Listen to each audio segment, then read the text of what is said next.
Hello guys, welcome back. And this time around we're going to talk about the movie Kung Fury. It just came out online for free. It was a movie that originally was launched a campaign on Kickstarter in December 2013. Got funded by like 17,000 people. It was funded like $630,000.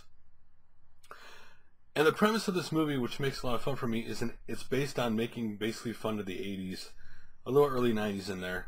And basically it makes fun of the movies, TV shows, just all of what the 80s was, right? I mean, the cop that would never follow the rules, had his like deep brooding voice, which didn't say a lot, kind of thing, or the ridiculous, over the top, action that made no sense, storylines that made no, very little thought or anything in storylines. It was just you had to accept that this is the way it was and kind of thing.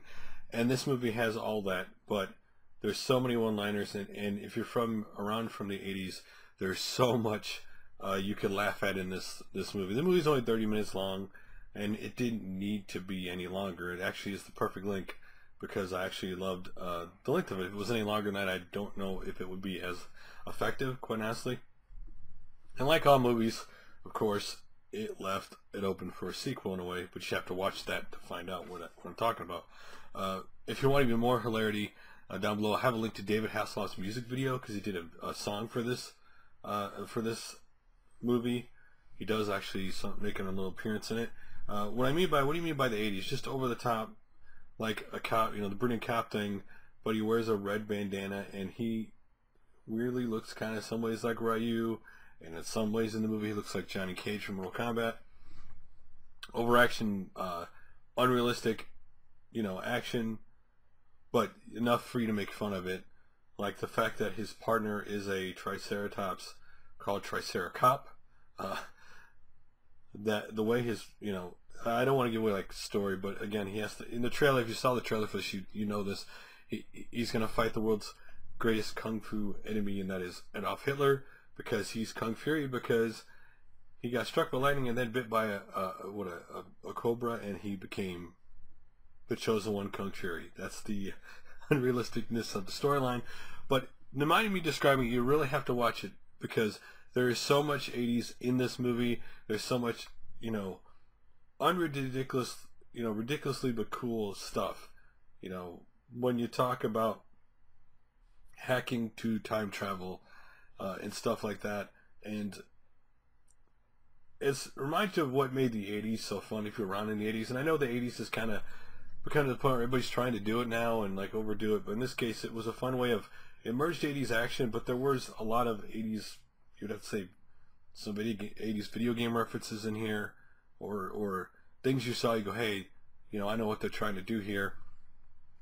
Especially in the beginning when he fights a transforming arcade machine. It's really I had a lot of fun with it, even though I would call it a B-rated movie due to obviously the special effects and stuff. It actually is a lot of fun, and I'd highly recommend the movie. I really had a lot of fun with it. I'll put the link down below. You have to check it out if you love the 80s, or you love like the 80s, because there are, again, things from the 80s of video games in here, computers and stuff that you will absolutely love if you love it, and you must check it out. I really had a blast watching this. You have to watch it more than once to get everything, because there's so many one-liners, so many things in here that you might miss the first time.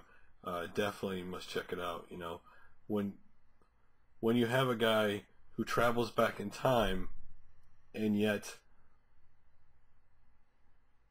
then he gets back in time and there are laser raptors, right? And then that's the ridiculous of it, right?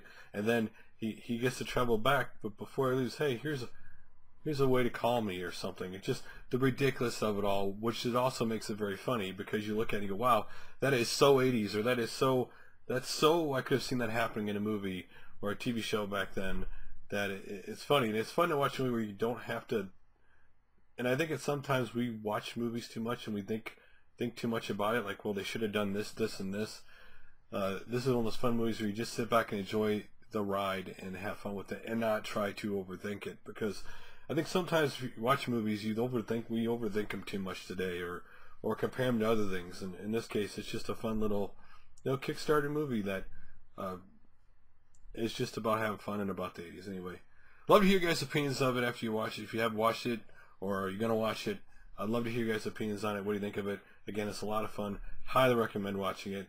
It hits my nostalgia, 80s nostalgia of all the stuff, mashup of all the 80s stuff that I remember all in one little movie. So anyway, love to hear your guys' opinions, and I will make another video soon. Later.